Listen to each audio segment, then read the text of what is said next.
नमस्कार दोस्तों, स्वागत है आपका एसएससी 24/7 के इस ऑफिशियल यूट्यूब चैनल पर। मेरा नाम है प्रभु और मैं स्वागत करता हूं आप सभी का आज के इस जबरदस्त सेशन में। तो चलिए भैया, आज के सेशन को शुरुआत करेंगे और एफएसएसएआई से रिलेटेड जो डिस्कशन है उसे हम लोग आगे बढ़ाएंगे। सबसे इंपॉर्टेंट बात यह है कि चीजों को बहुत आसानी से हमें समझते चलना है और आज का ये जो सेशन है जिसमें आपको मिक्स क्वेश्चंस देखने मिलने वाले हैं। तो चलिए भैया, शुरुआत करें आज के सेशन की जबरदस्त तरीके से। और सबसे पहले आप लोगों से यार एक रिक्वेस्ट होगी, एक बार जल्दी से सेशन को क्या करेंगे भैया, लाइक कर दीजिएगा। और मेरे प्यारे साथियों, अगर आप चैनल पर नए हैं तो सब्सक्राइब जरूर कर लीजिएगा, बेल आइकन को प्रेस कर लेना। So we SSC Adda welcome you to the YouTube schedule of FSSAI, ठीक है।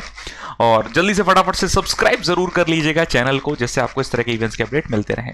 और अगर आप किसी भी कॉम्पिटिटिव एग्जामिनेशन की तैयारी कर रहे हैं तो अड्डा 24/7 का ये एप्लीकेशन आपके लिए काफी हेल्पफुल है। डिस्क्रिप्शन में लिंक मौजूद है, जरूर डाउनलोड कीजिएगा। अच्छा, एक अपडेट आपको मैं दे दूं, फ्री मॉक्स अवेलेबल है अड्डा 24/7 के इस ऐप पर, ठीक है। तो जरूर इस पर्टिकुलर एप्लीकेशन को डाउनलोड कर लीजिएगा, क्विजेस भी अवेलेबल है।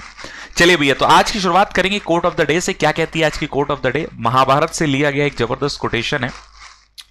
भगवान कृष्ण अर्जुन को बीच युद्ध के समझाने का प्रयास कर रहे हैं, क्योंकि एक समय आ गया था जब अर्जुन ने कहा था कि आई कैन नॉट फाइट। तो भगवान ने एक बात उन्हें बोली। तो ये एक स्पष्ट रूप से भगवत गीता से आपको यहां पर परिचित करा रहा हूं मैं। You are what you believe in, आप वही हैं जो आप विश्वास करते हैं। You become that which you believe you can become. हमेशा बस जो हम सोचते हैं हम वैसे ही बन जाते हैं, सीधा सीधा मूल रूप ये है। आप जो सोचेंगे, जैसा सोचेंगे, आप वैसे ही बन जाएंगे। इस बात का आप लोगों को हमेशा ध्यान रखना है, ठीक है। तो इसी के साथ शुरुआत करेंगे। हमें अपनी सोच हमेशा पॉजिटिव रखनी है और चीजों के लिए हमेशा से स्पष्ट रूप से आगे बढ़ते रहना है। तो चलिए भाई, शुरुआत करेंगे। ये आपके बैचेस हैं, ठीक है। बैचेस आप लोगों के एफएसएसएआई से रिलेटेड मैं आपको बता चुका हूं। तो अभी तक जिन लोगों ने एनरोल नहीं किया है, adda247.com पर या एप्लीकेशन पर जाकर एनरोल जरूर कर लें। तो चलिए भाई, टुडे स्पेशल क्या है आज जानने की कोशिश करते हैं। चलिए भाई, तो शुरुआत करते हैं आज के सेशन को ताबड़तोड़ तरीके से। और पहला फिल इन द ब्लैंक का क्वेश्चन आपकी स्क्रीन पर आ चुका है। 15-15 सेकंड का सेशन है। अच्छा देखिए, आज और कल, ठीक है, जैसे कि आपको पता है कि ओकेजन तो चल ही रहा है, ठीक है। तो कल एक छोटा सा सेशन फिर से हम लोग रखेंगे, ठीक है, एफएसएसएआई से रिलेटेड, ठीक है। तो जिसमें भी हम लोग क्वेश्चंस ही डिस्कस करेंगे, है ना। शॉर्ट सेशन रहेगा और बहुत सारी चीजें आप लोगों को सीखने मिलेंगी। Ready everyone? तो पहला question, Israel has set one of the best examples on connectivity blank citizens to deal with the COVID-19 crisis। क्या हो सकता है यहां पर? Empowering, authorizing, sanctioning या फिर delegating? तुरंत जवाब दें एवरीवन। Very well done. चलिए भैया, समय समाप्त हो चुका है, जवाब भी आप लोगों के आने लगे हैं। That's pretty well. तो देख लेते हैं एक बार। Good afternoon, good afternoon, good afternoon, है ना भाई। बिल्कुल बिल्कुल, आप सभी का स्वागत है। तो कनेक्टिविटी एम्पावरिंग होगी या ऑथराइजिंग होगी या सैंक्शनिंग? तो देखो, सैंक्शनिंग का मतलब तो अप्रूवल होता है, किसी भी चीज को अप्रूव करना, अप्रूवल देना। डेलीगेटिंग का मतलब क्या हो जाता है? जैसे फॉर एग्जाम्पल आप लोगों ने देखा होगा, किसी भी व्यक्ति को डेलीगेट के रूप में प्रस्तुत कर दिया, है ना, डेलीगेट्स जिसे बोलते हैं हम लोग। ऑथराइजिंग अधिकार। अब देखो, कनेक्टिविटी को क्या करना पड़ेगा? एम्पावर। तो सही जवाब हो जाता है दैट इज एम्पावरिंग। तो Israel has set one of the best examples on connectivity empowering citizens to deal with the कोविड-19 क्राइसिस। आप लोगों ने भी सुना होगा ये। तो एक बढ़िया सा एग्जाम्पल है जो कि लेटेस्ट एग्जाम्पल्स पर बेस्ड है। आपने कुछ महीने पहले इस चीज को बड़े अच्छे से सुना होगा। Next fill in the blank पर आते हैं। Mister John kept on blank at her age I remembered. तो देखो भैया, यहां पर क्लू बहुत प्यारा सा है। अब इस क्लू के आधार पर देखते हैं कितने लोग इसका सही जवाब देते हैं। तुरंत बताएं। Mister John kept on blank at her age I remembered, seeing, aiming, peeping या फिर गेजिंग। देखो भाई, लोगों ने 15 सेकंड में जवाब भी दे दिया। अब देखो, यही चीज है, यही कंपटीशन है। और एफएसएसएआई असिस्टेंट बैच आप लोग देख सकते हैं ऑलरेडी, ये बहुत ही अच्छी अपॉर्चुनिटी है। तो इन चीजों में जरूर ध्यान रखें कैसे कैरी करना है। तो देखिए भैया, यहां आ रहा है एट, यहां क्या आ रहा है? एट। अब पहले तो मैं बताऊं, पीप के साथ आता है इनटू। पीप इनटू मतलब झांकना, ठीक है। सी का यहां सी एक सामान्य सेंस है। अब देखो, एट आ रहा है, तो एट के लिए बेहतर वर्ड क्या हो जाता है? गेज। हालांकि एट एम के साथ भी आता है, लेकिन mister John kept on aiming at, aiming at inappropriate है ना, टारगेट थोड़ी ना रख रहे हैं वहां। तो आंसर क्या होगा? गेजिंग, निहारते रहे, है ना। एज आई रिमेंबर, जहां तक मुझे याद है। तो सही जवाब क्या होगा? डी। Clear everyone? आगे बढ़े नेक्स्ट क्वेश्चन पर। चलिए भाई, तुरंत तुरंत जवाब देते चलना है, ठीक है ना, फास्ट एकदम, है ना। बहुत बढ़िया। चलिए भाई, फटाफट बताएं। Small company funds have beaten their large company blank every year since 2010। 2010 से अब तक की अगर हम बात करें तो छोटी कंपनी के जो फंड्स हैं वो हमेशा मात दे देते हैं लार्ज कंपनी के किसको? एवरी ईयर, सिस्टर्स को, एम्प्लॉइज को, मैनेजर्स को या फ्रेंड्स को। अब देखो बहुत प्यारा सा क्वेश्चन है ये। सबसे पहले फ्रेंड्स का मतलब नहीं है, सिस्टर्स का मतलब नहीं है, अब एम्प्लॉइज है, मैनेजर्स। तो फंडिंग का जो पॉइंट है, हालांकि मैनेजर्स भी एम्प्लॉइज हैं, एम्प्लॉइज एक बड़ा ग्रुप है, सही, एम्प्लॉइज भी है, लेकिन स्पेसिफिकली अगर देखा जाए तो लेन देन संबंधित बातें कौन करेगा? मैनेजर्स। हाँ या ना? तो इसीलिए एम्प्लॉइज को प्रायोरिटी ना देते हुए हम किसको प्रायोरिटी देंगे? मैनेजर्स को। सही जवाब हो जाता है managers. I hope you people got it, understood. एक बार जल्दी से सब लोग बताएं, समझ में आ गई बात? तो एम्प्लॉइज तो एक बड़ा ग्रुप है, जिसमें स्पेसिफिक ग्रुप की बात कर रहे हैं, दैट इज मैनेजर्स। ठीक है, आगे बढ़े, नेक्स्ट क्वेश्चन पर आते हैं। तो सही जवाब managers. Having blank his prayers, the old man slowly lay down on his bed to sleep. अब सोने से पहले ईश्वर का आह्वान किया अगले ने, तो हैविंग के साथ थर्ड फॉर्म आएगी, ये बात तो क्लियर है। नहीं है तो भैया शॉर्ट नोट बना लेना, हैविंग के साथ सेंटेंस में आती है वर्ब की थर्ड फॉर्म, और चारों ही थर्ड फॉर्म में। तो अब आपको बेहतर ऑप्शन चुनना है। Having done his prayers, having sung his prayers, having said his prayers, having told his prayers. तो prayers told नहीं होगी।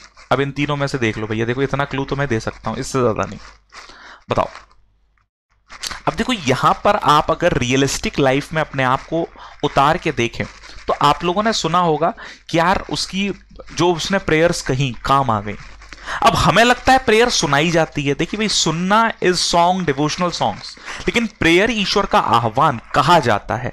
तो बेहतर ऑप्शन यहां पर क्या हो जाता है? That is said. ठीक है, डन, संग, सबसे बेहतर यहां पर क्या हो जाता है? सेड। तो सही जवाब होगा सेड। अब देखो होने को तो डन भी हो सकता है, लेकिन डन काम खत्म करना कोई भी हो सकता है। संग मतलब गाकर सुनाना, तो इसीलिए ऑप्शन क्या होगा? That is said. आगे बढ़े, next. Buying a home is one of the most blank financial decisions we need to take. तुरंत बताएं भाई, समय शुरू हो चुका है, अभी जवाब दें सभी, एवरीबॉडी। क्या हो सकता है इसका exact answer? Very well done, बहुत ही बढ़िया, उम्दा, ताबड़तोड़। बताओ जरा। चलिए भाई, टाइम्स अप, देख लेते हैं फटाफट से। अब बाइंग अ होम, घर खरीदना, is one of the most क्या फाइनेंशियल डिसीजंस है? इंपॉर्टेंट, बैड, ऑनेस्ट या ड्रेस्टिक? तो यार इंपॉर्टेंट से बेहतर ऑप्शन कुछ लग ही नहीं रहा। बैड, मोस्ट बैड तो बोलेंगे नहीं, मोस्ट ऑनेस्ट से कोई मतलब नहीं है, ड्रेस्टिक अचानक आया क्या बदला? ड्रेस्टिक बोलते हैं ना, ड्रेस्टिक चेंजेस, बहुत ह्यूज है ना। तो बेहतर ऑप्शन यार मुझे लगता है घर खरीदना इंपॉर्टेंट फाइनेंशियल डिसीजन है। सही जवाब होता है ए। आगे बढ़े, next question. We pondered deeply, एक और बहुत, देखो आप लोग सोच रहे फिल इन द ब्लैंक, देखो स्टेप बाय स्टेप है ना, चीजों को हम लोग समझ रहे हैं। अभी अगला सेगमेंट आएगा, तो इत्मीनान रखिए, इत्मीनान बहुत जरूरी है। तो बताओ भैया, we pondered deeply blank the best course of action to be taken. बताइए क्या हो सकता है? दिवाली का सेलिब्रेशन किए हो तुम लोग जबरदस्त, है ना, मिठाई उठाई खिलाए नहीं हो? बताओ जल्दी से। तो भैया पॉन्डर के साथ आता है fix preposition, that is over. Ponder के साथ फिक्स प्रपोजिशन क्या चलता है साथियों? That is over. तो पॉन्डर माने गहन चिंतन, है ना, ह्यूज थिंकिंग, है ना। जैसे हम लोग इंग्लिश में एक वर्ड होता है कंटेम्पलेट, ठीक है ना। कंटेम्पलेट का मतलब भी क्या होता है? गहन चिंतन। आगे बढ़े, नेक्स्ट पर आ जाते हैं। चलिए भाई, अब आता है सेंटेंस इंप्रूवमेंट। ठीक है, सेंटेंस इंप्रूवमेंट, प्यारे प्यारे क्वेश्चन हैं, तुरंत जवाब दें। I did not expect an award for assisting him with help. तुरंत बताओ। I did not expect an award for assisting him with help. बताओ जरा। चलिए भाई, टाइम्स अप, देख लेते हैं। So, I did not expect an award for assisting him with help. थोड़ा सा अजीब लग रहा है। I did not expect an award helping him. I had helped him. I did help him. तो देखो सीधे सीधे क्या होता है? सिर्फ helping him, बात खत्म हो जाती है। I did not expect an award helping him. बस खत्म बात, केवल इतने से काम हो गया। अब आप बोलोगे सर सही तो ये भी लग रहा है पढ़ने में। देखो सेंटेंस इंप्रूव हो सकता है क्या, ये इंपॉर्टेंट है। कुछ लोग नो इंप्रूवमेंट चुन रहे हैं, कोई दिक्कत नहीं है, लेकिन उससे बेहतर ऑप्शन, कम शब्दों में काम हो रहा है ना, बस इसीलिए ए चुनेंगे। Got it everyone? तो ये ध्यान रखना है, सिर्फ जेरेंड से, पार्टिसिपल से हम लोगों ने यहां पर काम खत्म कर दिया, हेल्पिंग है बस। अगला question, Rakesh has finished his lunch now and was satisfied. देखो भाई, ये टेंस का क्वेश्चन आया, बड़ा प्यारा सा, टेंस से रिलेटेड सेंटेंस इंप्रूवमेंट है। तुरंत बताएं क्या हो सकता है? तुरंत बताएं क्या जवाब हो सकता है यहां पर एवरीवन। बहुत बढ़िया, उम्दा प्रदर्शन है। Times up. अब देखो नाउ आ रहा है तो कुछ तो मदद मिलेगी, तो भैया इसी ने हम लोगों को बोल दिया क्या कि नाउ एंड वॉज सेटिस्फाइड, तो भैया फिनिश किया है, अब वॉज तो हो नहीं सकता, इसीलिए एंड इज सेटिस्फाइड नाउ, खाना खत्म किया और अब वो क्या है, संतुष्ट हो चुका है। तो इस चीज को थोड़ा सा आप लोग भी ध्यान रखिएगा, ठीक है। बाकी ऑप्शन देखो, देन होगा तो इज कैसे आएगा, नाउ एंड इज सेटिस्फाइड है ना, तो ये केवल मतलब कोरिलेट नहीं कर रहा है सही से। Has finished his lunch now, अभी फिनिश किया है, तो नाउ तो जनरली कंटिन्यूटी या प्रेजेंट को बताता है, ठीक है ना, तो इस चीज को ध्यान रखिएगा। चलिए भाई अगला बहुत ही शानदार सा question, tell me what is his name, है ना। मुझे बड़ा प्यारा लगता है ये क्वेश्चन, इस तरह के क्वेश्चन जब आते हैं तो ग्रामर है ना, कॉन्सेप्चुअल। देखो भाई पेड बैचेस में इन्हीं सारी चीजों पर फोकस भी कर रहे हैं, तो इसीलिए बोला जा रहा है कि पेड बैच जरूर एनरोल करें। क्वेश्चंस का कॉन्सेप्ट सिखाने की बहुत जरूरत है एक सिस्टमैटिक वे में, ठीक है ना। चलिए भैया, तो व्हाट इज हिज नेम, अब देखो व्हाट सेंटेंस के बीच में आ रहा है, तो सबसे पहले याद रखना जब WH वर्ड सेंटेंस के बीच में आते हैं तो वो प्रश्न पूछने का काम नहीं करते, रिलेट करते हैं या जोड़ते हैं, तो इसीलिए उसके बाद हेल्पिंग वर्ब और क्वेश्चन मार्क तो होगा ही नहीं, तो इसीलिए सीधे क्या बोलते हैं, व्हाट हिज नेम इज, बीच में हम लोग कुछ नहीं करेंगे, ठीक है। तो आंसर क्या हो जाएगा, दैट इज सी। बात समझ में आ गई। WH वर्ड जब सेंटेंस के बीच में आता है तो इस बात का ध्यान रखना है कि वो कंजंक्शन या रिलेटिव वर्ड है। अगला question, he will revise it when he is comes back. अब देखो ये तो मुझे लगता है किसी का गलत होगा भी नहीं, तुरंत बताओ। चलिए चलिए दोस्तों, है ना, फटाफट से शेयर कर दीजिए सेशन को, है ना, शेयर करो भाई, त्योहार में पढ़ाई कर रहे है ना, मतलब हाँ ठीक है, लर्न एज वेल, ठीक है, समय सबके पास है। चलिए, he will revise, he is coming, he comes back, he is coming, अजीब लग रहा है मुझे को, तो सही जवाब हो जाता है he will revise it on coming back, बात खत्म। व्हेन ही कम्स बैक होता तो होता सही, व्हेन ही केम बैक, अब फ्यूचर की बात कर रहे हैं, आगे प्रेजेंट होगा, जब वो आएगा, है ना, तो ये बोला जा रहा है, तो इसीलिए ऑप्शन क्या होगा, पी। नेक्स्ट पर आते हैं, to contact the police he tried hard. अब इससे बेहतर ऑप्शन कोई है इनमें तो वो चुनो, फटाफट जल्दी से, फटाफट ताबड़तोड़ तरीके से चुन लीजिए। To contact the police he tried hard, बताओ भैया, बताओ जल्दी से, टाइम्स अप। देख लेते हैं, अब देखो इन सारे सेंटेंस में से बोलने में कौन सा ग्रामेटिकली सही लग रहा है। He tried hard to contact the police, he tried the police to contact hard, he tried to contact the police hard. तो भैया देखो, he tried hard to contact the police, I think that's a better option. तो सही जवाब क्या होना है, he tried hard, किस चीज के लिए, to contact the police. He tried to contact the police hard, है ना, तो ये पुलिस को क्वालिफाई कर रहा है, इसीलिए ये मत चुनिएगा, ठीक है। Next, he is a very lazy person and hate doing any kind of work. तुरंत बताओ भाई क्या हो सकता है, एवरीबडी एंजॉय कीजिए, है ना, सीखते भी चलिए, एंजॉय भी कीजिए। तो he is a very lazy person and hate doing any kind of work. तो देखो भैया सीधी बात एंड से जुड़ा है, बात ही की ही हो रही है, तो हेट वर्ब है तो हेट्स ना होगा, तो हेटेड तो पास्ट होता, हेट सही है, और ऑप्शन गए तो सही जवाब बी हो जाता है, बात खत्म। B is your absolute answer, क्योंकि अगर देखा जाए तो ही सब्जेक्ट सिंगुलर है और सिंगुलर के लिए वर्ब भी सिंगुलर होगी, और मेन वर्ब सिंगुलर कब होती है, जब उसमें क्या आता है, एस या ईएस। क्या मेरी बात समझ में आ गई, आगे बढ़ लें, चलो भाई नेक्स्ट पर आते हैं, तो आंसर इज बी। अब आते हैं एरर डिटेक्शन पर। तो देखो sentence improvement, grammar, error detection, दोनों ही आपके एग्जाम्स में, कोई भी एग्जाम की आप प्रिपरेशन कर रहे हैं, चाहे असिस्टेंट हो, है ना, पर्सनल असिस्टेंट हो, सब में आपको देखने मिलेंगे। बताइए क्या एरर होगा, my friend will not come to attend this marriage unless he is not invited. बताओ जरा, तुरंत जवाब दो। My friend will not come to attend this marriage unless he is not invited. अब देखो कुछ लोगों को पता चल ही गया होगा, पढ़ भी चुके हैं, अनलेस के साथ साथ अनटिल, ये दोनों ही नेगेटिव वर्ड होते हैं, तो इनके साथ दूसरा नेगेटिव वर्ड नहीं आता, बस सी पार्ट है जिसमें गलती है, unless he is invited, not हटा दीजिएगा। अच्छा, अनलेस का मतलब होता है यदि नहीं, और अनटिल मतलब जब तक नहीं, ये होता है टाइम के लिए। अब कुछ लोग अनटिल में डबल एल कर देते हैं, वो टिल होता है बस, है ना, जबरदस्ती गलती नहीं करना है। चलिए भाई नेक्स्ट क्वेश्चन, एक बार फिर से बड़ा प्यारा सा, ठीक है, तुरंत बताए। The media play a vital role in popularising a brand. ये तो स्वाभाविक बात है, बिना मीडिया के कोई ब्रांड कभी पॉपुलर ही नहीं होता। तो बताओ जरा, the media play a vital role, तो देखिए यहां पर मीडिया को एक ग्रुप की तरह रिप्रेजेंट किया गया है, हाँ या ना? तो ग्रुप की तरह जब रिप्रेजेंट किया जाएगा तो सिंगुलर सिंगुलर है तो प्ले की जगह क्या होगा? Plays. The media plays a vital role. क्या मेरी बात से सब लोग एग्री करते हैं? Everyone agreed with my point और नॉट? तो हर एक चीज को समझ लेना ये बहुत इंपॉर्टेंट है, ठीक है? आगे बढ़े, चलिए भाई नेक्स्ट पर आते हैं। Professor Lal teaches both history as well as literature each semester. बताएं, आराम आराम से जवाब देते चलो, बड़ा प्यारा सा सेशन चल रहा है। फिल इन द ब्लैंक्स हो गए, सेंटेंस इंप्रूवमेंट, एरर अभी आप देखना, वोकैब का पार्ट भी आएगा, ठीक है? बताएं जल्दी से। चलिए भैया समय समाप्त। तो देखो यहां आ रहा है बोथ, और बोथ के साथ हम ये जानते हैं एंड आता है, ना कि एज वेल एज। बस बिल की गलती बी पार्ट में। बी पार्ट में बड़ी प्यारी सी गलती यहां पर हमें मिलती हुई, कोई समस्या और परेशानी वाली बात किसी को यहां पर नहीं होनी चाहिए। Shall we move forward? क्या हम लोग आगे बढ़े? अगला question. She is wealthy and can afford all the pleasures of life. तुरंत बताओ। She is wealthy and can afford all the pleasures of life. तुरंत बताओ क्या जवाब यहां पर होना चाहिए। चलिए चलिए एक बार जल्दी से सेशन को लाइक और शेयर जरूर कर दें, ठीक है? चलिए भैया समय समाप्त। देख लेते हैं। तो सही जवाब होता है she can not, I mean she is wealthy and can afford all the pleasures of life.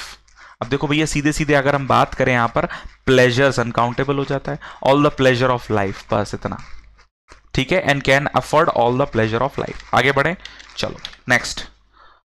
अब आते हैं सिनोनिम के दौर पर। अभी मैं बात ही कर रहा था वोकैब पार्ट पर। बताओ जरा आपको।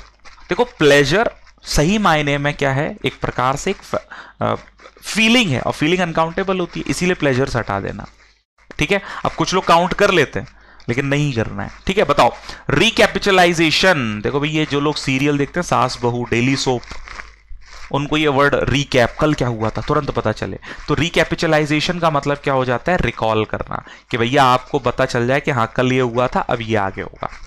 तो पहले बोलते हैं ना, पहले झलक देख लेना। जैसे अगर आप कोई भी ऐसी मूवी की बात करें जो सही, जैसे बाहुबली आप लोगों ने अगर मूवी देखी हो, कंक्लूजन पार्ट आया था तो बिगिनिंग पार्ट को थोड़ा रिवाइज कराया था उनने, क्योंकि एक लंबा गैप भी हो गया था। अब आप देखो केजीएफ आने वाली है ना, तो उसमें भी क्या है? यही चीज है, पहले रिकॉल कराया फिर। तो ये जस्ट बिकॉज के लोग की कनेक्टिविटी बनी रहे। नेक्स्ट पर आते हैं। चलिए भैया कॉम्प्लेसेंट शब्द, ये हाल ही में कुछ दिन पहले भी पढ़ा है हमने। कॉम्प्लेसेंट हो जाना, लोग बड़ी जल्दी कॉम्प्लेसेंट हो जाते हैं। जैसे जीवन में कुछ मिलने लगे ना तो कॉम्प्लेसेंसी आ ही जाती है। और ये सबसे ज्यादा वर्ड यूज किया अमिताभ बच्चन साहब ने, जियो कॉलर ट्यून, है ना? डोंट बी कॉम्प्लेसेंट, मास्क का यूज कीजिए, हाथ को सैनिटाइज कीजिए। सो संतुष्ट हो जाना इट्स नॉट गुड, है ना? जो लोग जल्दी जल्दी संतुष्ट हो जाते हैं, हालांकि होना भी पड़ता है एक पॉइंट पर आकर, हम हमेशा डिजायरस नहीं रह सकते। विटी का मतलब होता है चालाक। विटी का मतलब क्या होता है? चालाक। कंफ्यूज आप जानते हैं, रिकमेंड आपको पता है, ठीक है? नेक्स्ट ऑप्युलेंट। तुरंत बताओ भैया ऑप्युलेंट किसे बोलते हैं? ऑप्युलेंट कौन होता है? बहुत फेमस वर्ड है ऑप्युलेंट। इसके सिनोनिम आपको बताऊं मैं, एक होता है एफ्लुएंट, ठीक है ना? मैग्नेट, ठीक है ना? इन सब का मतलब क्या होता है? बिल्कुल, है ना? अब मैं जो वर्ड लिख रहा हूं शायद उससे आपको क्लियर ही हो जाएगा। That is prosperous. संपन्न व्यक्ति को क्या कहते हैं? ऑप्युलेंट। वेल्दी होता है तो आंसर क्या होगा? रिच हो जाएगा। आंसर सीधे सीधे आपका क्या हो जाता है? That is rich. Is it clear everybody? I hope it's clearly understood, और आप चीजों को समझ रहे हैं बारीकी से, है ना? तो ये देखो बारीकी से चीजें समझ में आने लगे तो बस जीवन में कुछ बचता ही नहीं है। नेक्स्ट पर आते हैं एंटरप्राइजिंग।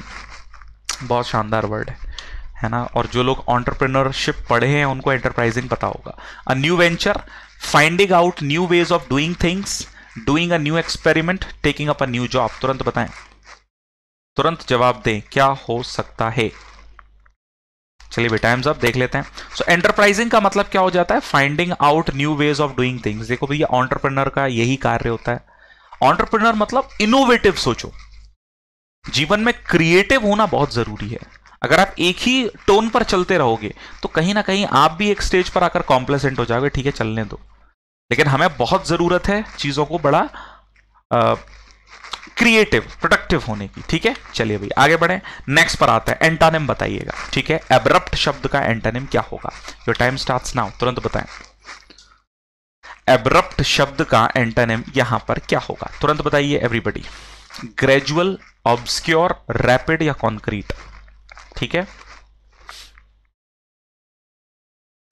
चलिए, तो एब्रप्ट का मतलब सबसे पहले अगर हम बात करें एक प्रकार से थोड़ा सा चीजों में एकदम रुकावट आ जाना या तेजी के पॉइंट ऑफ व्यू पर, तो इसका ऑपोजिट क्या होता है? ग्रेजुअल, धीमे धीमे, है ना, ग्रेजुअल। ऑब्सक्योर मतलब होता है अस्पष्ट, ठीक है ना, अस्पष्ट एकदम। अब देखो रैपिड, तेजी, ये तो इसके लिए दिया ही है। कॉन्क्रीट का मतलब क्या होता है? एकदम ठोस। कंसोलिडेट भी जिसे बोल सकते हैं, कंसोलिडेट, ठीक है ना, सॉलिडेट या फिर कंसोलिडेट। नेक्स्ट पर आते हैं इमैक्युलेट। ईमा, तुम स्कूल जाते समय क्यों लेट हुई? तो ईमा बोली, मैं कभी लेट ही नहीं होती। बताओ, इमैक्युलेट का मतलब फिल्दी, एंटोनिम बताना एग्जैक्टली। स्ट्रॉन्ग, फ्लॉलेस या वीक, क्या हो सकता है? सो इमैक्युलेट मतलब ईमा स्कूल जाते में कभी लेट नहीं होती, वो क्या है भैया? फ्लॉलेस है, परफेक्ट है, तो ये इसका सिनोनिम हो जाता है। अब इसका ऑपोजिट हमें ढूंढना है, तो भैया आंसर क्या हो जाएगा? बोलते हैं ना, शुद्ध होना, इमैक्युलेट, परफेक्ट, फ्लॉलेस, और भैया फिल्दी मतलब पल्यूटेड, है ना, गंदा। स्ट्रॉन्ग का मतलब तो ताकतवर होता है, तो ताकतवर इमैक्युलेट के लिए हम लोग यूज नहीं करेंगे, इतना तो जरूर आप लोग ध्यान रखिएगा, ठीक है? कोई दिक्कत वाली बात किसी को नहीं होगी। नेक्स्ट पर आ जाते हैं, दैट इज एक्सेलरेट। नेक्स्ट क्या है? एक्सेलरेट है भैया, ठीक है? तो बताओ जरा क्या होगा इसका सही जवाब एवरीवन? बहुत बढ़िया। क्विकन, रेक्टिफाई, टॉपल या फिर डिले? बताओ बताओ जल्दी से। FSSAI 2021 रिक्रूटमेंट, है ना? देखो भाई कितने सारे लोग मौजूद हैं, तो सबसे पहले भाई देखो तैयारी बहुत अच्छे से करनी है। हमेशा ध्यान रखना कि जिन लोगों को कुछ पता नहीं होता ना, उन लोगों से जितना जल्दी हो सके आपने अपॉर्चुनिटी ग्रैब की। अब आप सजग हो एक रास्ते पर जाने के लिए, और फिर ना दिखना नहीं चाहिए कुछ। जिस डायरेक्शन में मुझे जाना है मैं उसी डायरेक्शन में जाऊंगा। Nobody can stop me now, and this is the attitude I need to develop in me, है ना? तो सिलेक्शन का भैया समय है, आप बिल्कुल भी कॉम्प्लेसेंट मत होइए। मैं फिर कहूंगा, त्योहार का समय चल रहा है, चलने दो, लेकिन आपको पढ़ाई जरूर करनी है। तो एक्सेलरेट का मतलब क्या हो जाता है? तेजी। सो क्विकन होना, रेक्टिफाई सही करना, टॉपल लड़खड़ाना, तो भैया तेजी का उल्टा क्या होगा? डिले, रुकावट जिसे बोलेंगे। टॉपल तो लड़खड़ाना हो जाता है, एक व्यक्ति आफ्टर गेटिंग ड्रंक लड़खड़ाता है, फेलिंग ऑफ, गिरता पड़ता रहता है। नेक्स्ट पर आ जाते हैं, चलिए भैया, तो देखो ये थे ईडियम, एंटोनिम। तो हमने सिनोनिम देख लिया, एंटोनिम हो गए, सेंटेंस इंप्रूवमेंट हो गया, एरर हो गया, फिल इन द ब्लैंक हो गए। तो सिस्टमैटिकली देखें ना, तो हर एक चीज वो हम लोग पढ़ रहे हैं जो हमारे एग्जाम के लिए इंपॉर्टेंट है।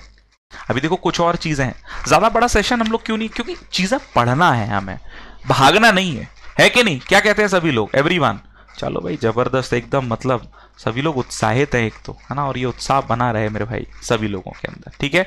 चलिए भाई आगे बढ़ लें, shall we move forward with your permission guys. तो आगे बढ़ते हैं, आगे का पॉइंट देखते हैं और चीजें समझेंगे आराम आराम से। तो बताओ जरा जल्दी से। To eat humble pie, he had to eat humble pie for his intense rudeness. अब भैया रिश्तेदारों के यहाँ शादी में जाते हैं, है ना? मानते हैं कि रिश्तेदार जानलेवा होते हैं, स्वास्थ्य के लिए हानिकारक। कोई भी ऐसी गतिविधि हो जाती है तो हमें बहुत गुस्सा आता है, और स्पेशली अगर ननिहाल पक्ष से आप जा रहे हो, तो फिर अगर कोई स्पेशली मामा वगैरह ने कुछ कह दिया तो फिर मम्मी को बोलते हैं मैं इसीलिए नहीं आता हूँ, ये ऐसा बोल देते हैं या वो। तो रूडनेस अगर आप ज्यादा करोगे तो you have to eat humble pie, मतलब सीधे सीधे सफर ह्यूमिलिएशन, है ना? ठीक है, लोगों से बिल्कुल दूर रहो, मेन बात यह है। मॉडेस्ट बिहेवियर नहीं होगा, सफर ह्यूमिलिएशन बिल्कुल। अर्न प्रेज, तारीफ प्राप्त करना। डिटरमाइन, ज्ञात करना, तो सही जवाब हो जाता है that is B. Next, she played ducks and drags with her money. देखो बोलते हैं ना, किसी को आसानी से अगर कुछ मिल जाए तो उसकी कद्र नहीं करता। तो बताओ जरा, पढ़ चुके हो आप लोग इसे पहले भी, है ना? Well done, times up everyone. तो देखो, she played ducks and drags, she played ducks and drags क्या होता है भैया ये? तो इसका मतलब क्या है? पैसा अगर मान लो किसी को मिल गया, अब सामने वाला क्या है? उड़ा दिया, है ना? मतलब ये सोचा ही नहीं कि किसी ने कैसे कमाया होगा, क्या होगा, बस स्पेंट, उड़ा दिया। तो इसको क्या बोलते हैं? Spent lavishly. लेविशली बोले तो लग्जरी में, अय्याशी में उड़ा दिया। एक्स्ट्रावेगेंट, ठीक है, एक्स्ट्रावेगेंट सुना होगा आप लोगों ने, वेस्टफुल हो जाती हैं चीजें जब, ठीक है ना? तो याद रखिएगा। नेक्स्ट पर आए, चलिए चलिए एक बार यार जल्दी से सेशन को लाइक नहीं कर रहे हैं आप लोग, है ना, इतना कहने का कोई फर्क नहीं है। और इस बैच में एनरोल जरूर कर लीजिए आप सभी लोग, है ना, ये बहुत इंपॉर्टेंट है आप सभी के लिए। बताएं जरा, the minister took a bird's eye view of the problem. चुनाव होते हैं तो सब मंत्रीगण सब जगह होते हैं, चुनाव होते ही निकल लेते हैं अपनी अपनी फ्लाइट से, है ना, तो ऐसे लोगों से भैया बच के रहिए, है ना। तो बड़ा जरूरी है हमें कि इन पॉलिटिकल लोगों से दूर रहें इस समय तो कम से कम। चलिए, तो मिनिस्टर ने क्या किया, एक बर्ड्स आई व्यू लिया प्रॉब्लम का, मतलब a general view from above, visualise vision of a word या फिर सी विदाउट गिविंग अटेंशन। तो बिल्कुल यहां पर सही जवाब होता है अ जनरल व्यू फ्रॉम अबव, ऊपर से कोई एक जनरल व्यू ले लेना कि भैया क्या चीजें चल रही हैं, क्या सिचुएशन है, पता चल जाए, है ना। तो this is the one. Shall we move forward, आगे बढ़े, क्लियर है ना, बहुत बढ़िया। तो प्रश्नों का जवाब भी आप लोगों का मिलता चल रहा है ना, और हर चीज को बड़ा आसानी से समझिए। दिमाग में ये जोर मत दो कि भैया हो क्या रहा है, दिमाग पे ये तो सीख क्या रहे हैं। नेक्स्ट पर आ जाते हैं। He learned the lesson with great care. He learned the lesson with great care, तुरंत बताओ। विथ केयर, केयरफुली, केयरलेसली या नो इंप्रूवमेंट, क्या हो सकता है यहां पर। फ्रेज रिप्लेसमेंट आ गया है, फ्रेज रिप्लेसमेंट का एक सिनेरियो आपके लिए और रखा गया है। बताओ जरा, देखते हैं कितने लोग जवाब दे पाते हैं। चलिए भैया समय हुआ समाप्त, फटाफट से बताओ क्या हो सकता है। तो देखो, she learned the lesson with great care, पढ़ने में सही लग रहा है, लेकिन लर्न किया है तो केयरफुली होगा, केयरलेसली तो नहीं होगा। अब विद ग्रेट केयर इससे बढ़िया तो ये गया, लेकिन इससे बढ़िया सीधे सीधे क्या होता है, केयरफुली। मान लो कोई चैप्टर किसी टीचर ने आपको सिखाया, तो हम टीचर भी क्या अपेक्षा करता है कि भैया ये अच्छे से सीखे, है ना। तो आंसर क्या होगा, दैट इज बी। नेक्स्ट पर आते हैं। Continuing for a long period of time without interruption. अब देखो वन वर्ड का दौर आ गया, है ना, वन वर्ड का दौर है, आराम आराम से बताइए, जल्दी से बताओ। Continuing for a long period of time without interruption, यानी कोई भी चीज लंबे समय से चली आ रही है, उसमें कोई भी रुकावट नहीं है, क्या कहेंगे, रिकरिंग, फ्रीक्वेंटली, परपेचुअल या फिर कंटिन्यूम। ठीक है, कंटिन्यूम। बताओ जल्दी से, बताओ जल्दी से क्या हो सकता है, तुरंत बताओ भैया। तो बिल्कुल सही जवाब होता है दैट इज परपेचुअल। परपेचुअल एकदम वैसा ही है जैसे हम लोग बोलते हैं ना क्रॉनिक, है ना, कंटिन्यूइंग, एवरलास्टिंग जैसे बोल सकते हैं, एवरलास्टिंग, है ना। जैसे मैं क्रॉनिक, जैसे सामान्यतः क्रॉनिक डिसीजेस वगैरह के लिए होता है, लेकिन परपेचुअल जो कंटिन्यूअल है, लगातार है, ठीक है।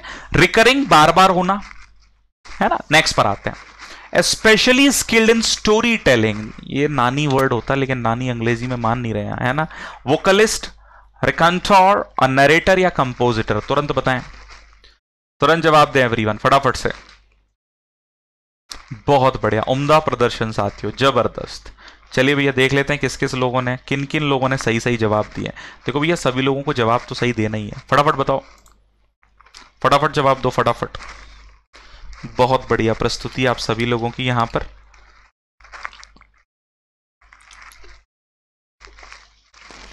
वोकलिस्ट कौन होते हैं, स्पेशली अगर वोकलिस्ट की बात करें तो वोकल वॉइस से संबंधित है, सुना होगा आप लोगों ने। तो आंसर क्या होता है, रेकंटोर, ठीक है, याद रखिएगा। तो सही जवाब होता है बी। नरेटर तो भैया बोलने वाला कोई भी हो सकता है। कंपोजिटर कौन होता है, जो कंपोज करे चीजों को, तो आंसर क्या होगा, रेकंटोर, ठीक है। आगे बढ़े, नेक्स्ट पर आ जाए, क्लियर। नेक्स्ट, चलिए भैया ये बता दीजिए जल्दी से। अरे यही है, कहीं नहीं गए, तुम लोग तो पहले परेशान हो जाओगे, बताओ जल्दी से। A man who helps a stranger और a person in difficulties is, उसे क्या कहते हैं, एल्ट्रुइस्ट, ठीक है, स्टोइक, समैरिटन या मर्सिनरी। अब देखो यहां पर मजा आएगा, दो ऑप्शंस में कंफ्यूजन पैदा होने वाला है, और होना भी चाहिए, थोड़े कंफ्यूजन भी होंगे तभी मजा आएगा। तो बताओ जरा क्या हो सकता है, तुरंत बताओ भैया, तुरंत जवाब दें, तुरंत दें, स्टैंड लें, हैं हमारे जितेंद्र सर की तरह। तो ये टाइम्स अप हो चुका है, इसको बोलते हैं हम लोग क्या, समैरिटन। अब देखो एल्ट्रुइस्ट, परोपकारी, जो हर किसी की मदद करे, ये बिना सोचे कि वो मेरी मदद करेगा या नहीं, या वो गलत है या सही, सही गलत सबकी मदद करना, लेकिन यहां पर स्ट्रेंजर की मदद कर रहा है या किसी व्यक्ति की परेशानी में, उसे समैरिटन कहते हैं, एग्जैक्टली। ये परोपकारी, अब आप बोलोगे तो ये तो लगभग बराबर ही है सर, बिल्कुल मैं ये नहीं कहूंगा अलग है, लेकिन ये क्या होता है ना, भले ही कोई गलत है लेकिन वो परेशानी में उसकी भी मदद करेगा, ये अल्ट्रुइस्ट होता है, परोपकारी। खुद का भले ही नाश हो जाए, ये थोड़ा सा अंतर देखो। अल्ट्रुइस्ट में क्या होता है कि जो आपका नाश हो रहा है होने दोगे, लेकिन सामने वाले की मदद करोगे, है ना, ये ध्यान रखना। अगले पर आते हैं, speech of great importance and gravity. Speech of great importance and gravity, तुरंत बताओ भाई। मोमेंटस, मोमेंट्री, मेडन या मॉन्यूमेंटल, क्या हो सकता है? एक स्पीच किसी ने दी और बहुत सारे इंपॉर्टेंस या बहुत भारी भरकम, ग्रेविटी मतलब वजन, तो क्या हो सकता है बताओ जरा। Times up. तो इसको क्या बोलते हैं? मोमेंटस। मोमेंट्री तो क्षणिक होता है, ट्रांजिएंट जिसे बोलते हैं, टेम्पररी, है ना। मेडन पहली, मॉन्यूमेंटल तो सामान्यतः स्मारक हो जाती हैं चीजें, है ना। तो मोमेंटस जिसे क्या बोलते हैं? ग्रेट इंपॉर्टेंस और ग्रेविटी के साथ किसी स्पीच को देना। आगे बढ़े, नेक्स्ट। चलिए भैया, अ प्लान्ड रूट और जर्नी। कभी बाहर जाते हो तो हम लोग क्या करते हैं, हर चीज की प्लानिंग पहले कर लेते हैं कि इस ट्रेन से वहां पहुंचना है, वहां से टैक्सी लेकर वहां जाना है, वहां से वो ट्रेन पकड़ के फिर वहां पहुंचना है, फिर फ्लाइट लेनी है और फिर वहां पहुंच जाना है। तो लंबा रूट हम लोग प्लान कर लेते हैं। तो बताओ, अ प्लान्ड रूट और जर्नी, इटिनरेंट, आइसोलेट, इटरेट या फिर इटिनररी? तुरंत बताओ भैया, तुरंत। अब देखो यहां पर एक जर्नी है, एक व्यक्ति है, एक आइसोलेट है ना, एक इटरेट है। तो सब जर्नी से संबंधित हैं, लेकिन प्लान्ड जो जर्नी है उसे हम लोग इटिनररी बोलते हैं। ये व्यक्ति को बोलते हैं, ये जर्नी हो जाती है एक प्रकार से ही। और ये आइसोलेट करना आप जानते हो ना, जैसे कोविड के समय यार आइसोलेशन सबको ही किया गया था। जो कोविड पीड़ित थे, बोलने वाला कोविड प्रेमी, कोविड पीड़ित थे, उनको सबको क्या किया गया? आइसोलेट। तो आइसोलेट का मतलब क्या होता है? अलग करना। चलिए भैया, करेक्टली स्पेल्ड बताइए। इन सारे वर्ड्स में से सही स्पेलिंग किस वर्ड की है? फटाफट बताओ। इमीडिएसी, इमीडिएसी, इमीडिएसी, इमीडिएसी, बताओ। तुरंत तुरंत जवाब दें सभी लोग, फटाफट। तो देखो भैया, इमीडिएट से इतना तो आपको अंदाजा लग ही गया होगा कि डबल एम तो हो गई, तो सिंगल ये वाले तो गए। अब DAC इतना भी पता चल जाता है, तो ये भी गया, आंसर हो गया A is the absolute answer. क्या कहते हैं सभी लोग? So immediacy is the correct answer. Shall we move forward? क्या हम लोग आगे बढ़े? नेक्स्ट पर आते हैं। ब्रॉडकास्टर की सही स्पेलिंग। बहुत लोग कंफ्यूज होते हैं इसमें, मैंने कई बार देखा है कि लोग बड़े कंफ्यूज होते हैं। ब्रॉडकास्टिंग, है ना, मतलब सर क्या कंफ्यूजन है? तो बताओ जरा। ब्रॉडकास्टर, ब्रॉडकास्टिंग होती है ना, बताओ जरा। बहुत बढ़िया, जबरदस्त। Time is up. So broadcaster किसे कहते हैं? This is the one. जैसे ब्रॉडकास्ट होता है मैच, हाल ही में हम लोगों ने मैच देखा, है ना, इंडिया न्यूजीलैंड वाला भी था, इंडिया पाकिस्तान भी था, अब आगामी मैच था।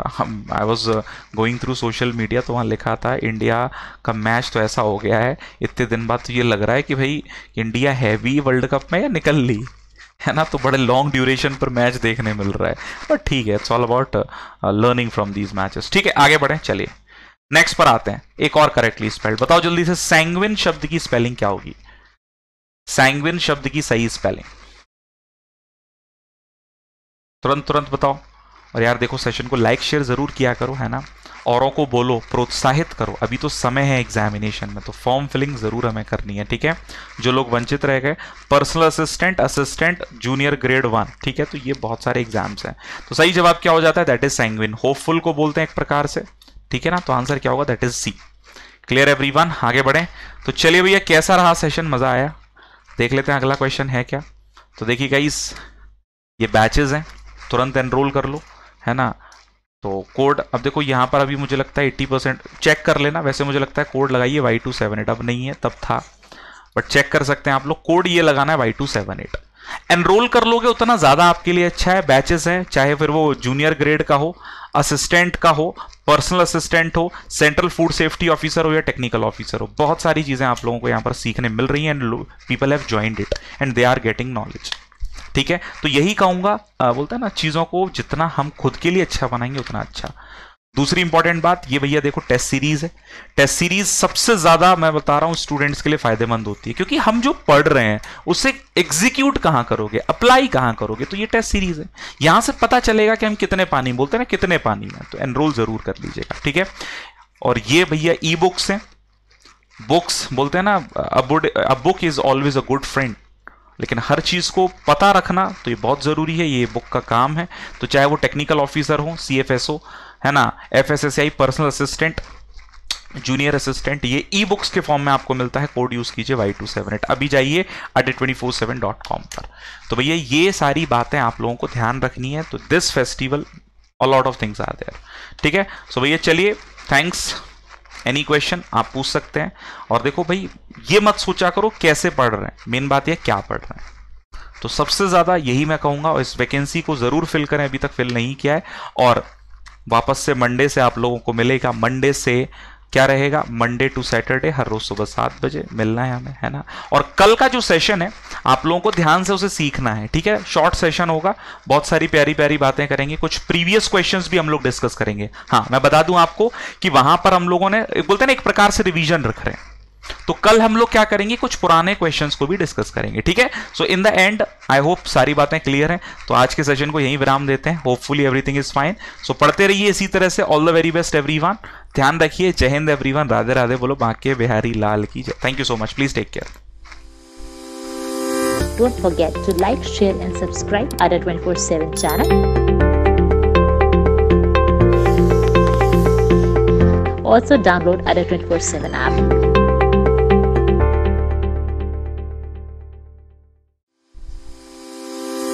Don't